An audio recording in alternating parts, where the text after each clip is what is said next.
In October 2025, Valve executed the single most destructive economic intervention in Counter-Strike history by rolling out the Gold Tier Trade-Up update, allowing players to sacrifice 5 covert weapon skins to manufacture guaranteed knives and gloves. The developer effectively punctured a massive speculative bubble. Within a matter of hours, up to $3 billion in digital capitalization evaporated. High-tier knives plummeted up to 70%. A luxury collectors watched fortune vanish overnight as panicked capital entered the frantic liquidation spiral.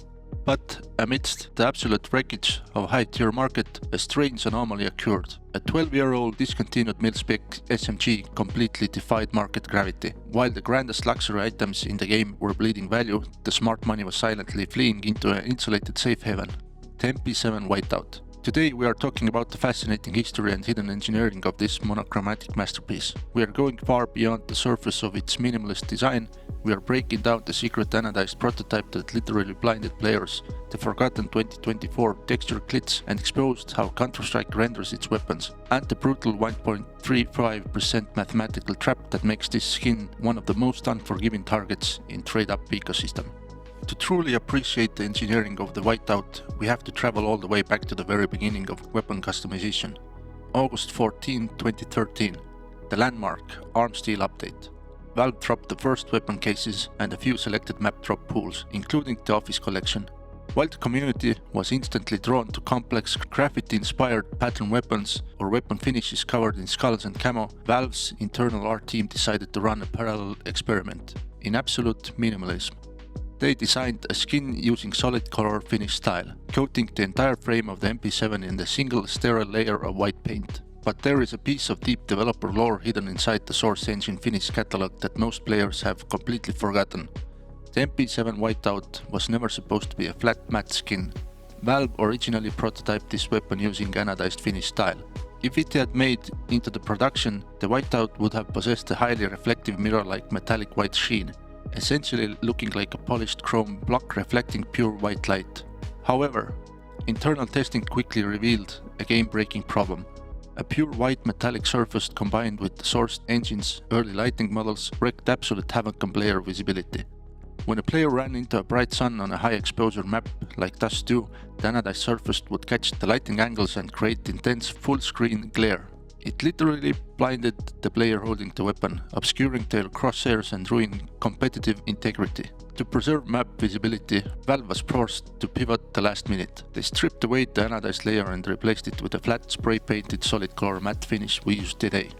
When the Whiteout was introduced into the active pool as an affordable mid-tier mil-spec item, it completely baffled the early player base. In 2013, people didn't understand the nuance of the floats, and this lack of technical knowledge birthed some of the most hilarious conspiracy theories in Counter-Strike history. If you scroll back to the old Reddit threads from the early days of CSGO, you'll find players furiously accusing Valve of maliciously damaging the factory new condition, because even a pristine low-float factory new Whiteout showed visible black scuffs along the stock and the receiver rails. Players genuinely believed the developers were deliberately scruffing the skin to force them to buy expensive stickers just to cover up the blemishes. At the same time, over the HL TV forums, a massive debate erupted regarding what the community dubbed the invisibility glitch. Hardcore tactical players theorized that holding the pure white SMG offered a genuine competitive camouflage advantage.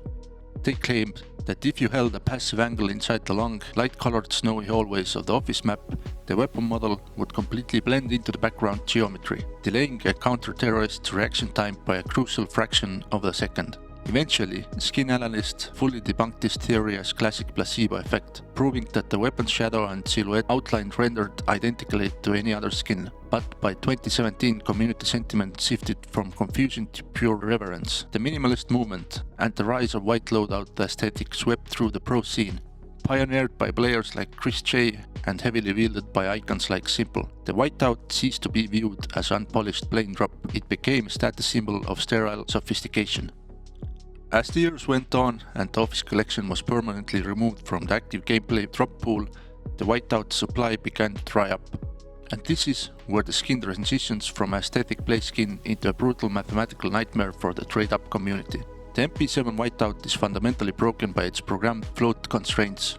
While a lot of standard finishes feature a full wear spec running from 0 to 1, the Whiteout is hard capped with a minimum float of floor of 0.06 and the maximum ceiling of 0.8. Because factory new conditions strictly terminates at 0.07, a factory new Whiteout can only exist within a razor-thin microscopic window between 0.06 and 0.07. That is a probability window of exactly 1%. Following the late 2025 trade-up overhaul, Valve implemented a refined percentile-based formula to calculate output wear. For the MP7 Whiteout, the exact equation compiles as output float equals average adjusted input float times 0.74 plus 0.06.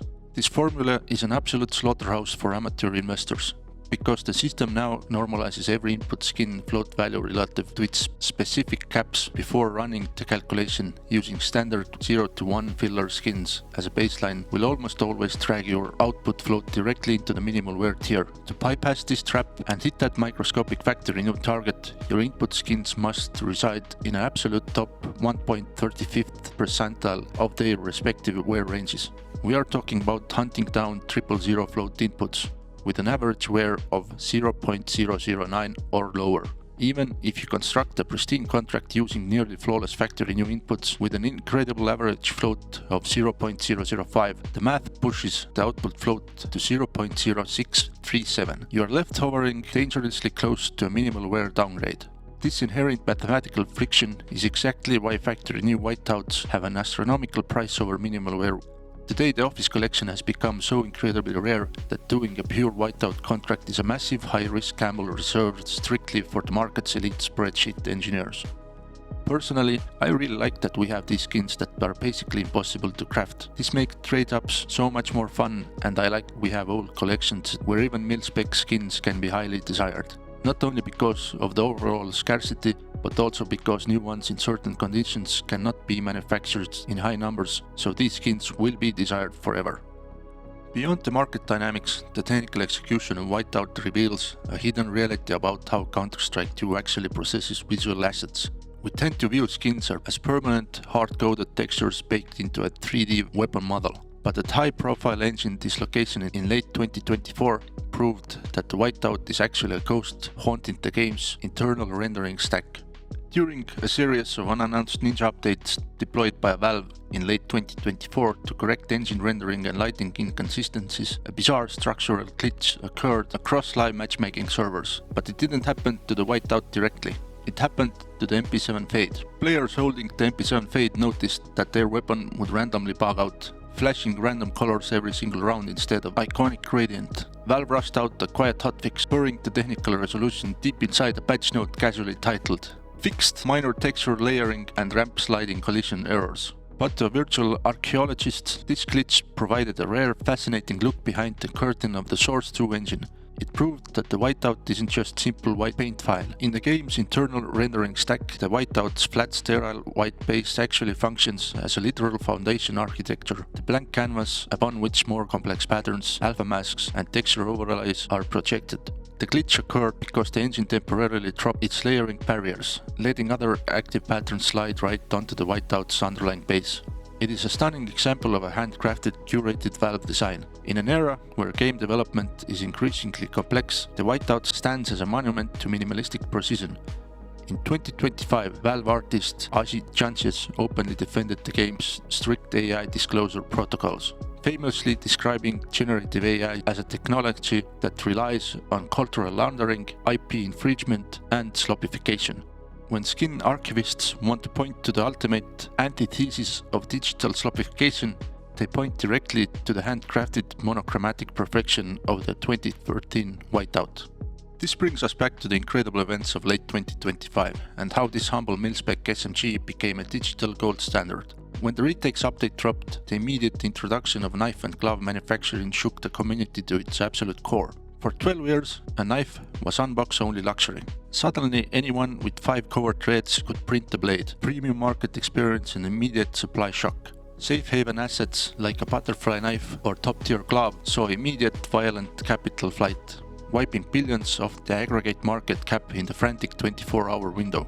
Traders were panicking, looking for anywhere to park their remaining Steam funds that wasn't tied to an actively crashing Covert case pool. And that is when the market rediscovered the discontinued Mac collections. Because the Operation Bravo, Norse and Office collections are completely immune to the case inflation and cannot be farmed, capital began flowing backward into stable legacy Mil-Spec goods.